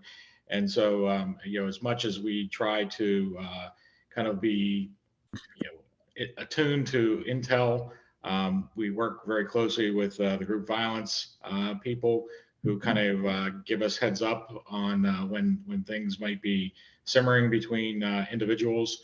And we have a kind of a an idea. Sometimes we have an idea, who the high risk both offenders and possible victims are in cases, and we look to see if these individuals are showing up and kind of share that information with individuals that are in those areas of the South Side. Is there like a hotline set up for people? Because I mean, I understand that some people, sometimes the younger people are getting warned, hey, don't go to this bar tonight, there's going to be trouble. I mean, is there a hotline for them to report this kind of information? You mean as far as? Expected fight or? So there's a number of different ways. And I think, Mayor Gainey had approached the Bureau of Police with, a request for a recorded line that would provide that kind of information. And so I think, in April, we would have something, but there's always, a couple of different ways that they can do that. And, one of the ways is 412-255-TIPS. And that rings to our real-time crime center. And, that information could be shared and then, to an actual live person who then would kind of route that information to wherever it needed to go. Okay, thanks.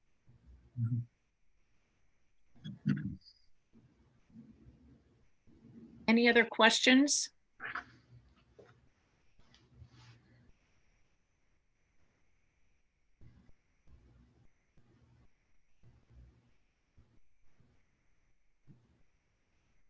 Well, thank you. We know that if things are, I hesitate to say going well, we'll be seeing you sooner rather than later at one of our meetings. So, but our fingers are crossed, and we thank you for all the time and work invested in East Carson Street and Southside in general.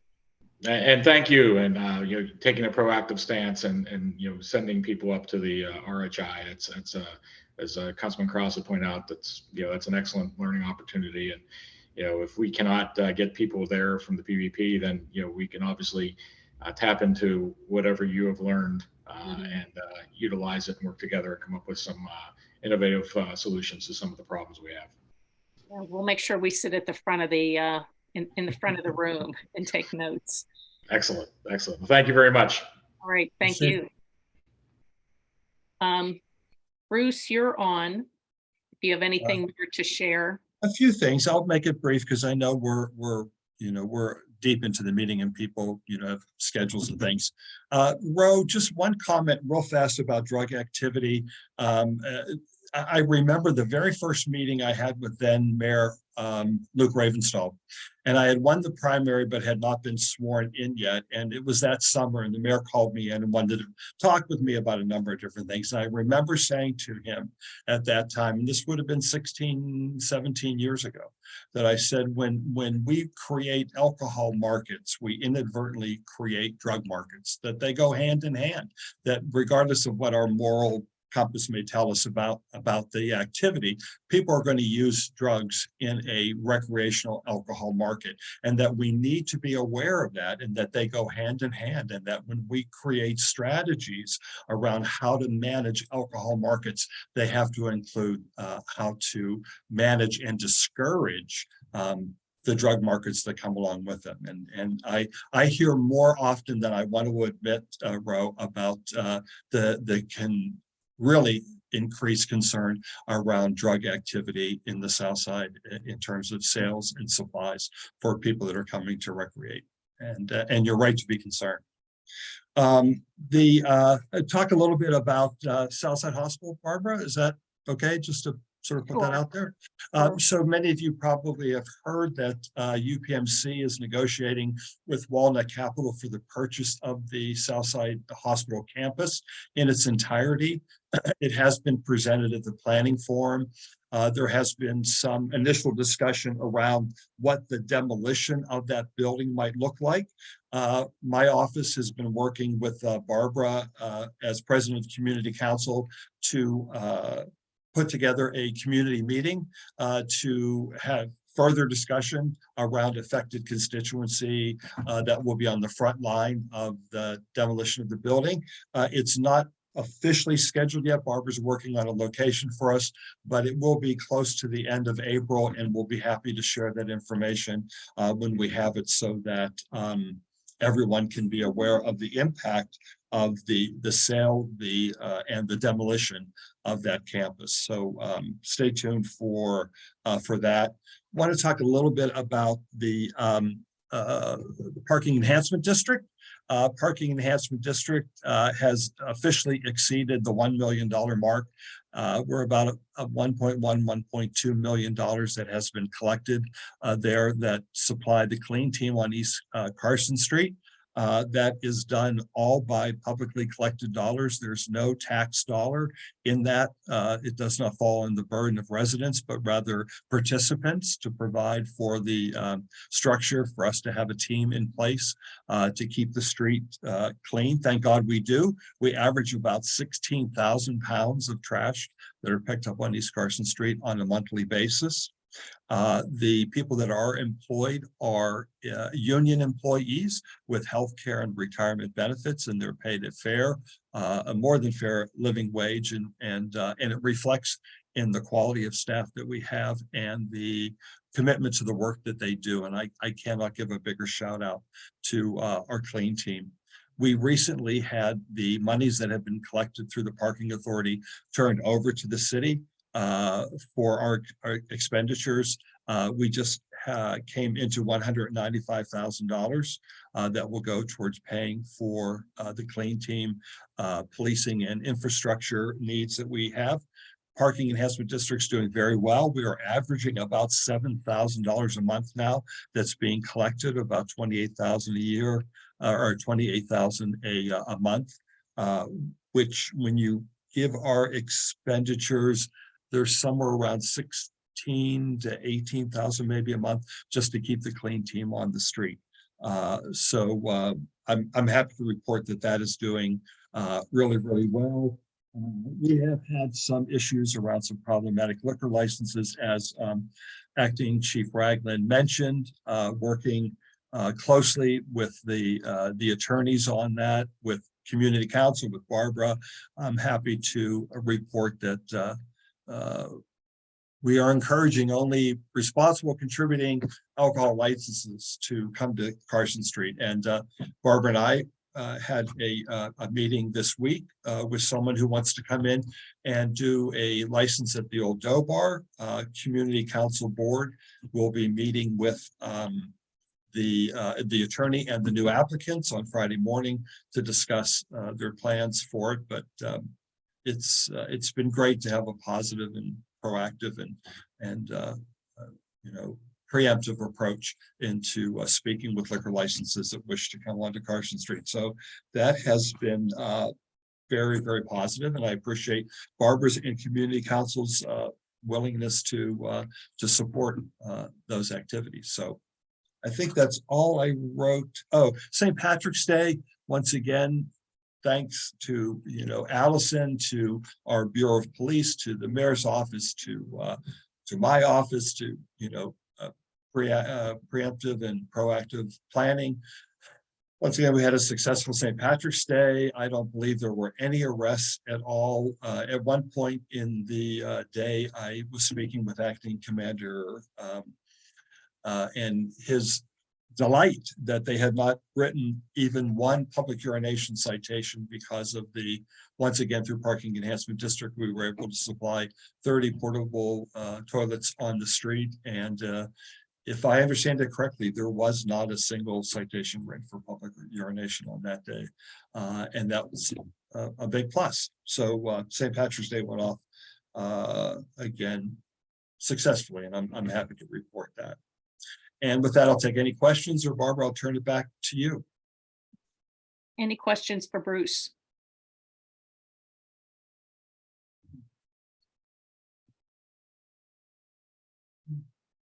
Thanks, Barbara. Appreciate the time. And I just want to thank you. You know these liquor license attorneys, so it's very easy for you to engage with them, because we're just, we're we're novices in this process. And so it's very helpful when the liquor license attorneys and can connect us with the applicants, and then a lot of other people. Last year there was an incident with an event that the property owner did not know about, and you knew the property owner, and it was at where Ultrich, the art store used to be, and the incident occurred, I think, on a Friday. We learned about it, Saturday or Sunday. You and Bob were on it, and by Thursday it was all taken care of.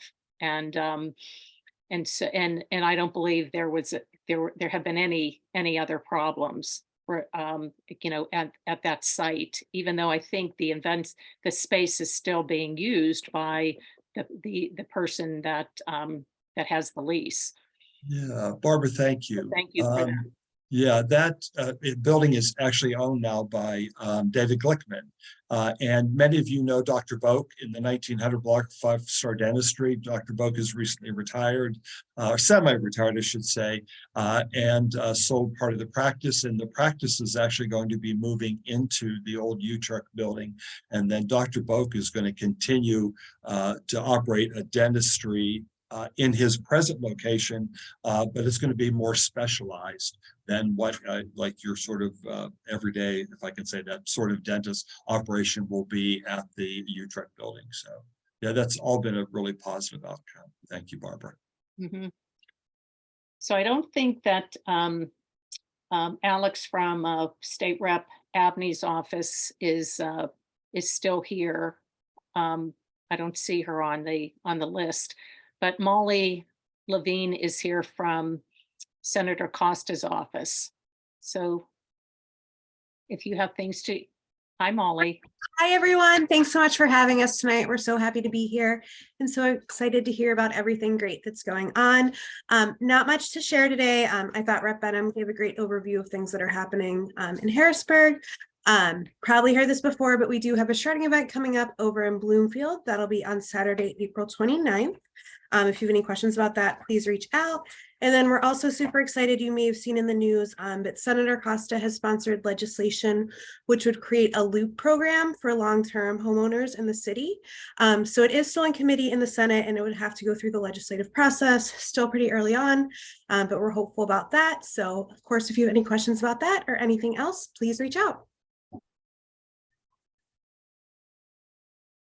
Any questions for Molly? Thank you. Thanks for sticking it out with us tonight. Absolutely. This has been great. Thank you. So before we end, I do have a couple slides that I wanted to share just to, let's see. It won't take long.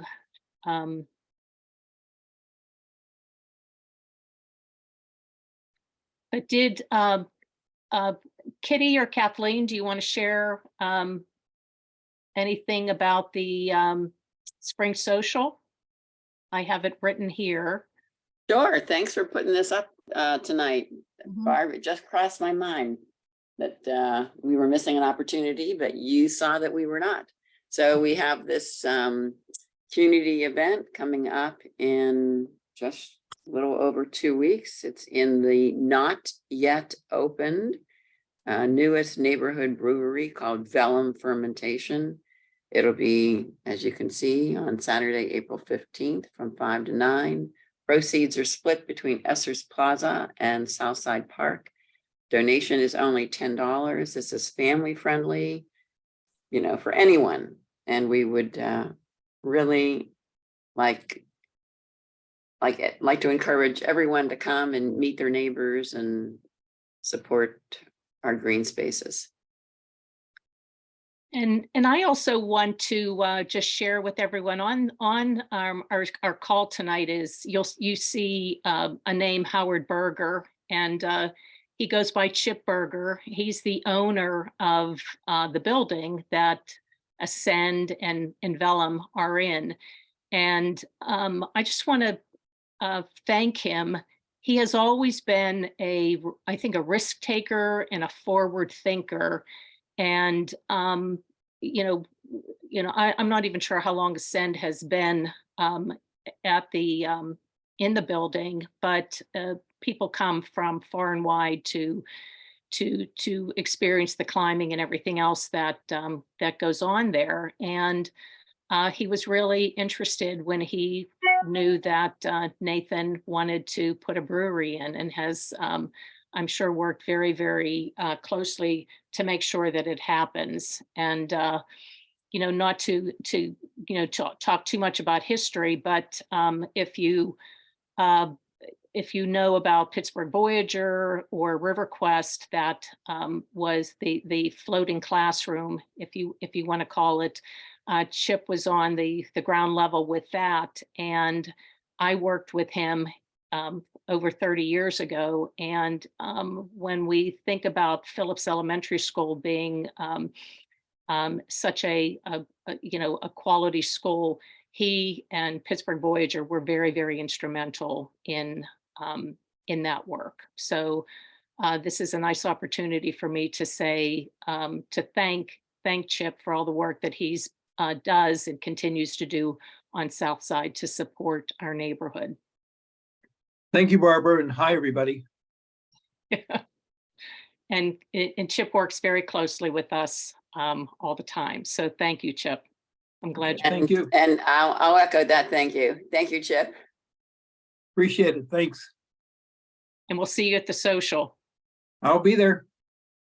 So just to end, again, we have a great website, and if you want to learn about any more of our, about our public meetings, our agendas and minutes of our board meetings that are not open to the public are on the website, and it really does give you a sense of what we do. It's the minutes are very, very rich. And also in community engagement, we share the minutes of Southwatch and also the planning forum. And if we have these meetings twice a year, but if you're interested in being more involved or want to stay connected to the city, our councilman, environmental services, Pittsburgh Parking Authority, public safety, Jessica, and representatives from Costa's office and Rep. Abney's office, Duquesne University. We meet monthly, Southwatch, and we talk about trash, and we student parties, problem properties, parking issues, and again, it's in an attempt to be proactive when we can, but if not, we work with those who can help us solve problems. And as I mentioned, there are representatives from Zone 3 police in attendance, and others. Our minutes are on our website. And just to give you a little stat, we have in the 6 years that we've been in existence, we have engaged with, I would say, over 400 properties because of trash violations or other problem properties. And for the most part, we don't engage with them again once they are aware that there's a problem, and they work with it's all tenant, it's all investment property. So whenever there's an awareness, the property owners do work with their tenants to make sure that the problems don't continue. And if they do, we work with PLI and environmental services, and they may end up in Judge Riccardi's courtroom. Wanted to mention the Southside Planning Forum, and Bruce mentioned the work that will be occurring here on the South Side with UPMC selling their properties. Walnut Capital is coming in, and we have asked to work with them on the ground level so that we are aware of what their plans are and then can speak to them prior to the work being done.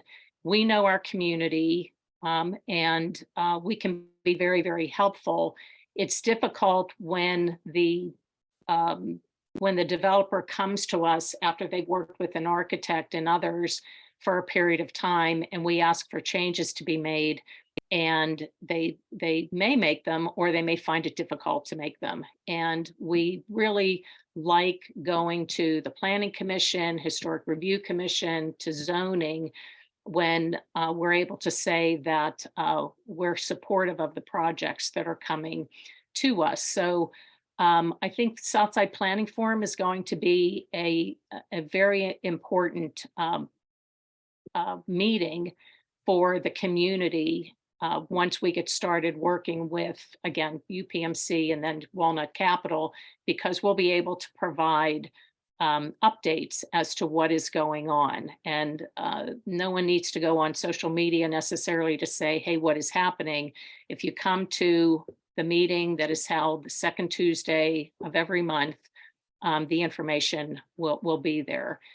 We also try to make sure that the forum minutes are on our website, and we have been recording the meetings, so that if you're not able to attend at that time, you'll be able to catch up with the meeting at another time.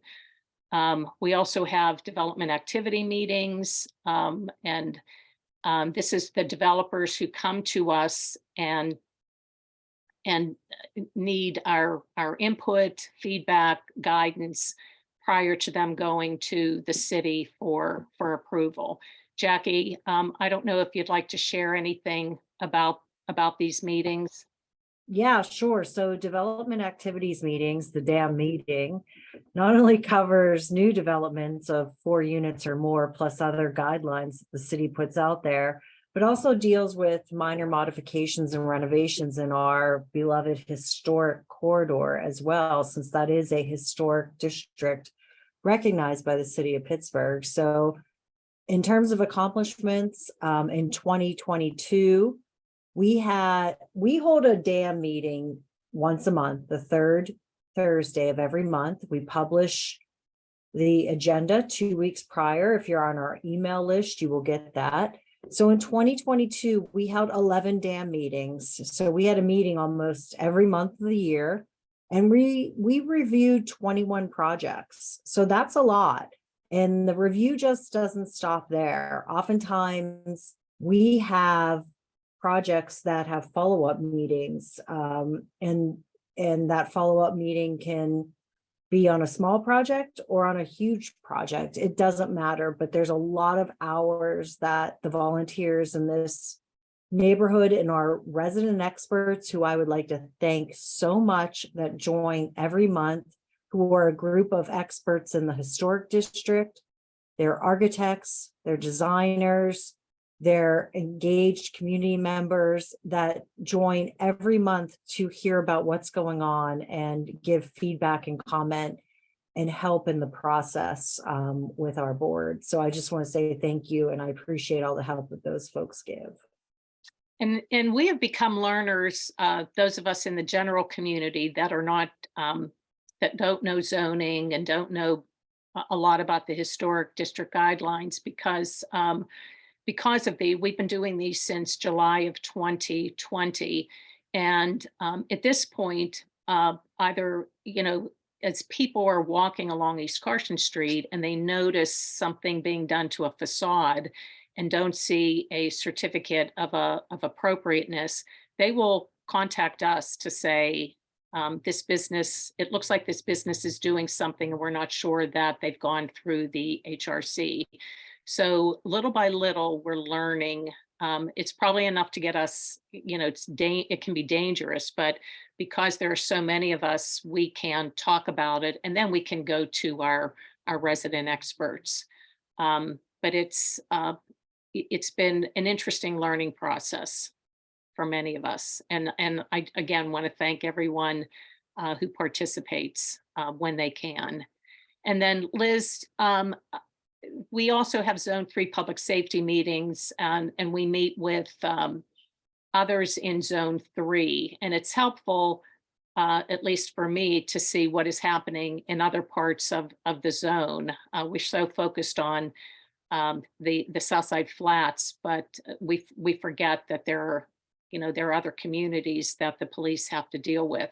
Liz, I'm not sure if you want to share anything. Liz is the president of the Zone 3 Public Safety Council. Yeah, hello, everybody. Good evening. Thank you, Barbara.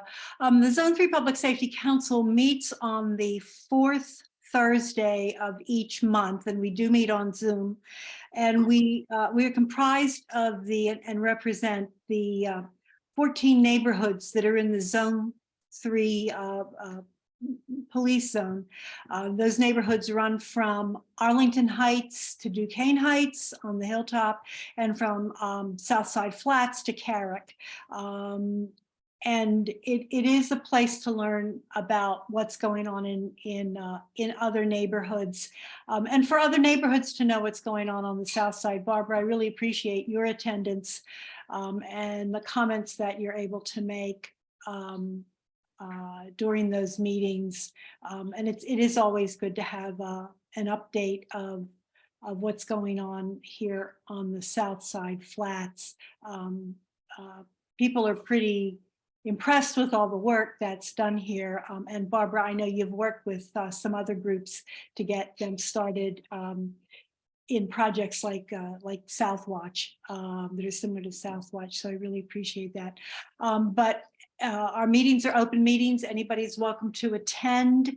We're on Zoom. I usually send the agenda out about a week ahead of time with the Zoom contact information, and post it on our Facebook page, which is Zone 3 Public Safety Council. Thank you. Yeah, and when I talk about these meetings, I always think about my conversation with Rebecca Rinaldo, who will say, you have so many meetings on South Side. And we do, but you don't need to attend all of these meetings. There are those that pique your interest, or I know that there are some people that will come to the Southwatch meetings when there's an issue that's pertinent around where they live, and that is certainly fine. But there's enough opportunity here to engage with not only those of us that are on the community council board, but also city officials and the police. So, it's something that you might want to take advantage of if you are not already. And then in closing, the best way to be involved in Southside, you can volunteer, attend events, and we are looking for a treasurer. So we would like, if you have QuickBooks experience, have an interest in being on our board, we would like to talk with you. And at this point, we only need one board member, but we can also increase the number of those on our board.